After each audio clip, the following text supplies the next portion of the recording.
Sir, अब मैं अपने बारे में क्या बताऊं? बचपन से लेके आज तक स्ट्रगल ही करती आई हूं और अभी भी कर ही रही हूं। बचपन से ही मेरा सफ़र तो शुरू हो गया था, क्योंकि मैं जब 2 साल की थी तभी मुझे पोलियो हो गया। और मेरे फैमिली की कंडीशन ये नहीं थी कि वो मेरा इलाज करवा सके और मुझे सही करवा सके।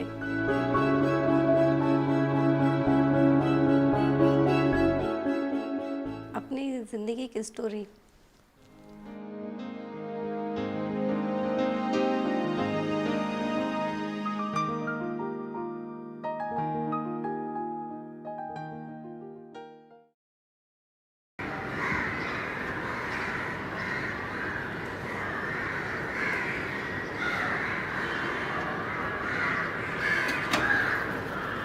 मैं बच्चों को देखती थी तो वो चलते थे, खेलते थे, दौड़ते थे।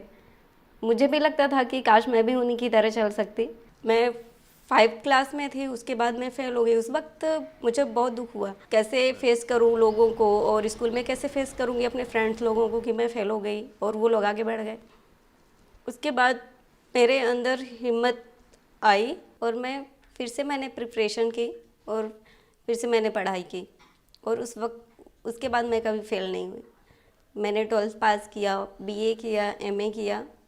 उसके बाद एमए करने के बाद मैंने जॉब सर्च करने की कोशिश की। बहुत सारे एग्ज़ाम दिए, बहुत सारी कंपटीशन में भी बैठी, बट कहीं से कोई रिस्पांस नहीं मिल रहा था। उस वक्त मुझे आईएलएफएस के बारे में किसी ने बताया, मेरे रिलेटिव्स ने ही बताया कि वहाँ पे बेरोजगारों को रोजगार दिया जाता है। Whenever I remember Meena, I remember the days when I met her first. Bhopal में एक रोजगार मेला में मिला था। जिस दिन उनको देखा था, I still remember. I was moved.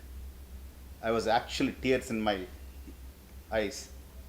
Because this is the purpose for which we started skill development program in Island Affairs. आम दिनों की तरह हम लोग सीधी सेंटर पे थे। ट्रेनर्स के एनरोलमेंट हम लोग नए बैच के लिए कर रहे थे। तभी मैंने एक लड़की को देखा जो कि घिसटते हुए अपनी मम्मी के साथ में आ रही थी। और आने के बाद उन्होंने ट्रेनिंग के बारे में मुझसे इन्फॉर्मेशन जानना चाही। उन्होंने कहा कि हमें ट्रेनिंग करना चाहते हैं। मैंने सोचा, मुझे लगा कि लड़की कर पाएगी। मैंने इसकी मम्मी की तरफ देखा। अचानक इसकी मम्मी की आंखों में मुझे आंसू दिखे, वो रोने लगी। मैंने फिर इस लड़की की तरफ देखा, इसकी आंखों में देखा, ये रो नहीं रही थी। तो मुझे लगा कि ये कुछ कर सकती है और मुझे लगा कि मुझे इसकी सपोर्ट करना चाहिए। जब भी मेरे घर में कोई भी आता था, मेरे फैमिली से मिलने या आसपास के लोग, तो वो यही बोलते थे कि आपकी जो ये लड़की है तो इसकी तो ज़िंदगी बर्बाद है, इसकी तो शादी नहीं हो सकती और ज़िंदगी भर के लिए आपके बोझ बन के रहेगी।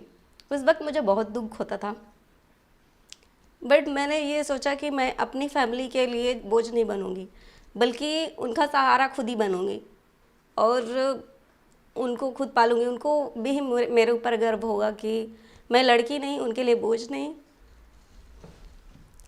मैं उनको लड़का बन के दिखाऊंगी। She went through a difficult phase in her life and acquired skills, and with the support of our trainers, employers, everyone, today she is successfully employed. 4 साल से काम कर रही है। एक बार बारिश में ये अपने ऑटो से उतरी तो इसके कपड़े पूरे कीचड़ में हो चुके थे। उसके बावजूद भी ये 18 सीढ़ियाँ चढ़ते हुए ऊपर गई और उस क्लास में बैठी। वहाँ पर इसका ध्यान अपने भीगे हुए कपड़ों पर, एक कीचड़ लगा था उस पर नहीं था, इसका पूरा ध्यान अपनी पढ़ाई पर था। Meena Saket is no less competent than any one of us. I'm very happy with her work. She is the one who will continue to inspire millions of young people in this country. Women, men who do not have access to education, skills. And Meena is a shining example of such success. A child gives birth to a mother. हमने मीना साकेत को as an organisation adopt कर लिया है and we are very excited about it. She has brought in a lot of positivity and now we are open to hiring more specially abled employees. इसके इस motivation ने मेरी पूरी class को motivate कर दिया। यकीन मानिए मेरा वो बैच बहुत गजब का निकला। You have touched me truly and deeply. Your resilience continues to inspire me. I'm surprised that one single person has made such a difference. I'm glad that you came to our lives. Thank you, Meena. Thank you Meena. Thank you, Meena. Thank you, Meena.